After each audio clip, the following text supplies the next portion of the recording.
ایک شخص کو قیامت میں اللہ رب العزت کی بارگاہ میں حساب کے لیے لایا جائے گا۔ اللہ اس سے پوچھے گا کہ کیا لے کر آیا ہے؟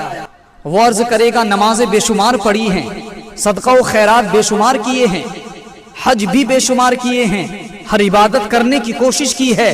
اللہ پوچھے گا یہ بتا میرے حبیب سے محبت بھی کرتا تھا کہ نہیں؟ میرے حبیب کی محبت سینے میں لایا ہے کہ نہیں؟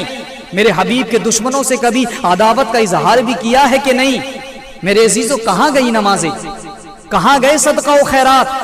اللہ نے تمام کو پیچھے رکھا، پہلے حضور کی محبت کا سوال کیا کہ یہ بتا حضور کی محبت ہے کہ نہیں؟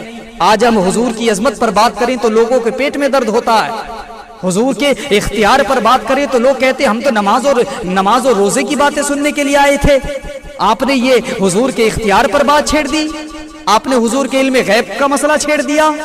میرے عزیزو تم جانتے ہی نہیں کہ اصل ایمان کیا ہے، تمہیں معلوم ہی نہیں کہ ایمان ہے کیا۔ محمد قدر چھوڑ کر جانے والوں، ہوا نہ گزارا تو پھر کیا کرو گے؟ ہمیں کیا، چلو تم خدا ہی کو مانو، خدا ہی نہ مانا تو پھر کیا کرو گے؟